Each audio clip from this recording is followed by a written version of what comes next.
Salut à tous, j'espère que vous allez bien aujourd'hui. On se retrouve pour un petit top 5 de boîtiers à moins de 50 € et je pense que ça devrait intéresser pas mal d'entre vous qui voudraient commencer à faire une configuration pas trop chère avec un boîtier vraiment pas trop cher parce qu'un boîtier ça peut vraiment coûter plus de 50 €, 100 €, 150, 200 voire plus. Et ça fait très vite grimper la facture de votre config. Alors si vous voulez une config aux alentours de 500, 600, 700 €, 800 € même, eh bien pas de problème, prenez un boîtier à moins de 50 € qui sera vraiment correct et sympathique. Je vais vous présenter ici 5 boîtiers qui sont sympathiques, assez classe, assez design et très chouettes, avec des bonnes fonctionnalités pour certains, avec d'autres un petit peu plus d'inconvénients. On ne peut pas tout avoir non plus pour moins de 50 €, et il va falloir faire des concessions, mais plus ou moins suivant le type de boîtier que je vais vous présenter ici. N'oubliez pas de mettre un petit pouce bleu, vous abonner à la chaîne et activer la petite cloche pour pouvoir suivre toutes les vidéos et les lives que je vous propose. Et on passe tout de suite au top 5. Voilà, on se retrouve donc sur Amazon. Vous pouvez acheter très bien ces boîtiers sur Amazon, sur LDLC, Top Achat, Material.net, Cdiscount, ce que vous voulez. Les prix sont relativement corrects sur Amazon, à savoir qu'ici, pour le premier boîtier que je vous ai sélectionné, c'est un boîtier Aerocool, l'Aerocool Split, qui est un boîtier vraiment pas cher, aux alentours de 37, 38, 40 €. Ici, il y a des frais de livraison sur Amazon. Sur d'autres sites comme Top Achat ou LDLC, vous l'aurez aux alentours de 39, 40 €. Il faudra payer aussi la livraison, plus ou moins cher en fonction des sites. Donc voilà, c'est un petit boîtier vraiment sympathique avec une fenêtre en plexiglas, ça ne sera pas du verre trempé. Vous avez même du RGB en façade, vous avez un ventilateur de 120 mm qui est fourni avec le boîtier qui est à l'arrière. Alors il n'y a pas de cache alimentation, malheureusement l'alimentation va se mettre dans le dessus du boîtier. Ça sera une configuration avec soit une carte mère en ATX, micro ATX ou ITX. Ça c'est comme vous voulez, vous allez pouvoir faire une petite ou une grande configuration. Au niveau de la carte graphique, eh bien, vous allez pouvoir mettre une carte graphique de 326 mm. Et pour le ventirad, eh bien, comme le boîtier n'est pas très grand, pas très épais, vous allez pouvoir mettre un ventirad de maximum 155 mm, ce qui va peut-être vous limiter dans les choix au niveau des ventirades. Maintenant, si vous prenez un petit water cooling en 120 mm, eh bien pas de problème, ça va passer. C'est pas très haut comme boîtier. Donc voilà, c'est un boîtier sympathique. Sur le dessus, vous avez comme tous les boîtiers de cette gamme-là, vous allez y retrouver deux USB 2.0 et un USB 3.0, le port pour le casque, le micro, le bouton d'alimentation, reset, très classique. Au niveau des disques durs, vous allez pouvoir mettre deux disques durs en SSD en 2 pouces et demi, et vous allez pouvoir mettre aussi des disques durs en 3 pouces et demi très facilement. Voilà pour ce petit top 5, on va passer au top 4 maintenant, et j'ai choisi le Colling Stronghold, qui est vraiment très chouette, très classe, il n'y a pas de RGB, c'est une vitre en verre trempé celui-ci, et vous allez pouvoir vous le procurer pour une cinquantaine d'euros. Alors ici, pour le moment, le prix est un petit peu augmenté, mais vous pouvez voir sur Top Achat, LDLC, il est un petit peu moins de 50 €. Donc voilà, je vous mettrai les liens en description, n'hésitez pas à aller les voir. Et ici, vous allez avoir un ventilateur de 120 mm de fourni à l'arrière. Vous allez pouvoir placer 3 ventilateurs à l'avant de 120 mm aussi. Il est un petit peu plus grand, donc vous allez pouvoir placer une plus grande carte graphique et un plus grand ventirad. Pour la carte graphique, vous allez pouvoir en mettre une de 380 mm de longueur, et pour le ventirad jusqu'à 160 mm de hauteur. Donc ça c'est plutôt pas mal, vous allez pouvoir mettre quand même beaucoup plus de ventirad comme le Be Quiet Pure Rock. Je crois même que vous allez pouvoir mettre le Dark Rock. Je crois qu'il fait jusqu'à 157 mm, quelque chose comme ça. Donc voilà, ça c'est plutôt cool, c'est plutôt bien, c'est un très beau boîtier, très bien fini, et comme les autres, au niveau des connectiques, vous avez de l'USB 2 et de l'USB 3.0.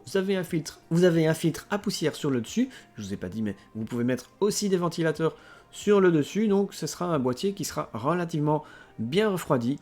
Alors pour le flux d'air dans ce boîtier, c'est peut-être pas le top, puisque au niveau de l'avant, vous n'avez qu'une ouverture sur le côté droit, donc le côté où il n'y a pas la vitre en verre trempé. Donc voilà, vous avez aussi quand même la grille au-dessus avec le filtre anti-poussière, mais si vous mettez 3 ventilateurs à l'avant, le flux d'air ne rentrera que par le côté et par le dessous. Donc c'est pas tout le tour où le flux d'air va se faire. Donc voilà, ça c'est un petit inconvénient, mais rien de très très grave. Autre chose aussi qui est très sympathique, c'est que vous allez avoir un cache alimentation pour cacher l'alimentation, les câbles, les emplacements pour le disque dur. Vous pouvez mettre 2 disques durs en 3 pouces et demi et vous pouvez mettre 2 disques durs en 2 pouces et demi aussi. Donc voilà, vous avez de quoi faire au niveau des disques durs, c'est plutôt pas mal. Au niveau des cartes mères, je ne l'ai pas précisé, mais ce sera comme tous les boîtiers que je vous présente, ce sera du ATX, micro ATX et mini ITX. Voilà. Pour le top 3, on retourne chez Aerocool et ici ce sera l'Aerocool Silon. Je vous l'ai déjà souvent présenté dans des configs, puisque c'est un boîtier vraiment pas cher, qui est sympathique, qui a même du RGB, comme le tout premier boîtier, avec un petit peu plus d'avantages que son petit frère, l'Aerocool Split, qui ici, lui, possède un cache alimentation avec une petite fenêtre. Si vous voulez mettre une alimentation en RGB, qui est un petit peu design, eh bien, pourquoi pas, vous pouvez le faire. Au niveau de la ventilation, vous allez pouvoir placer 3 ventilateurs à l'avant et un ventilateur à l'arrière et au-dessus aussi. Un ventilateur est fourni pour l'arrière, c'est pas un ventilateur RGB. Sur l'avant, vous le voyez, c'est très classe, je trouve, ce petit liseré en RGB qui est vraiment pratique. Pour la vitre, c'est pas du verre trempé, c'est du plexiglas, mais voilà, c'est classique, c'est commun au niveau de ces boîtiers à ce tarif-là. Donc, il faut le savoir, il y a quand même 2 boîtiers que je vais vous présenter ici, dont le Colink que je viens de vous présenter, qui possède une vitre en verre trempé, et ça, c'est plutôt cool. Vous allez voir, le top 1 est vraiment pas mal. Au niveau de la carte graphique et du ventirad, pour la carte graphique, vous allez pouvoir en placer une de 371 mm, et pour le ventirad, ben, c'est comme son petit frère, jusqu'à 155 mm. C'est pas très haut, le boîtier n'est pas très très grand, pas très épais, donc voilà, vous allez pas pouvoir faire des miracles et mettre un énorme ventirad sur votre processeur, mais c'est pas grave, le boîtier, vous allez mieux le refroidir que son petit frère, puisque vous allez pouvoir placer un petit peu plus de ventilateurs. Au niveau des connectiques, eh bien c'est commun à tous les boîtiers, ça sera encore de l'USB 2, il y en aura 2, et il y aura un USB 3.0, avec prise pour le casque, pour le micro, et en plus, vous avez même un petit port pour les cartes SD, micro SD. Et ça, c'est plutôt bien pensé, je trouve, pour ce genre de boîtier qui est vraiment pas cher du tout. Vous allez le retrouver aux alentours de 46-48 € sur Amazon et plus ou moins le même prix sur les autres sites. Donc il est pas cher, il est pratique, il est assez bien fait, il est assez bien et je trouve que pour le prix, c'est vraiment un très très bon boîtier pour ce top 3. Alors on va passer au top 2 qui est toujours un Aerocool. Celui-ci, c'est l'Aerocool Bolt. C'est un PC qui va pouvoir accueillir des cartes mères en ATX, micro ATX et mini TX. Il se situe aux alentours de 42 € ici avec 5 € de livraison. Mais vous allez voir sur les autres sites, si vous englobez la livraison, il sera quand même moins cher sur Amazon. Avec un design un petit peu plus particulier, hein, vous voyez, c'est un petit peu plus anguleux. Et au niveau du cache alimentation, vous avez aussi un cache alimentation avec une vitre en plexiglas. C'est pas du verre trempé, c'est à peu près pareil que l'Aerocool Silon, hein. Vous allez avoir quasiment les mêmes caractéristiques, à savoir aussi au niveau de la ventilation, un ventilateur de 120 mm à l'arrière qui est fourni, 3 ventilateurs à l'avant qui ne sont pas fournis, mais bon voilà, ça ce n'est pas grave. Au niveau du dessus, vous allez pouvoir placer 2 ventilateurs de 120 mm, qui est aussi en option, qui ne seront pas fournis. Alors au niveau de la connectique, eh bien comme d'habitude, 2 USB 2.0, un USB 3.0. prise pour le casque, le micro, le bouton power. Et au niveau de la carte graphique, vous allez pouvoir placer une carte graphique de 355 mm et un ventirad de 155 mm. C'est exactement pareil pour tous les boîtiers Aerocool de cette gamme de prix. Je dirais que les trois boîtiers Aerocool ici se valent quasiment. L'Aerocool Cylon et l'Aerocool Bolt, on pourrait les placer vraiment à la même position puisque les fonctionnalités sont exactement pareilles, à part pour la connectique, il n'y a pas le petit port pour la carte SD, micro SD. Ça, c'est le seul petit point qu'il n'y a pas sur ce boîtier. À savoir que au niveau de la ventilation, vous pouvez mettre deux ventilateurs ici en 120 mm sur le dessus, ce qui n'est pas le cas sur l'Aerocool Cylon. Donc vous allez avoir un meilleur flux d'air dans votre boîtier, ce qui est peut-être un petit peu mieux. Au niveau des entrées d'air, sur celui-ci, vous n'avez pas énormément d'entrées d'air sur le dessous, sur le dessus et un petit peu sur le côté. Alors au niveau des disques durs, vous avez des emplacements pour les SSD en 2,5 pouces sur le côté, à l'avant là, et pour les disques durs classiques en 3,5 pouces, vous pouvez les mettre en dessous, cachés en dessous du cache alimentation. Voilà pour ce petit top 2. C'était donc l'Aerocool Bolt qui est plutôt sympathique aussi. Et pour le top 1, j'ai choisi le Zalman R2 en blanc. C'est un nouveau boîtier qui est vraiment très très sympathique. Il y a beaucoup de différences par rapport aux 4 boîtiers que je vous ai sélectionnés. Ici, je l'ai mis en top 1, il est à moins de 50 €, et pour moins de 50 €, franchement, c'est un excellent boîtier. Malheureusement, il n'est pas encore disponible sur Amazon, ça devrait venir bientôt.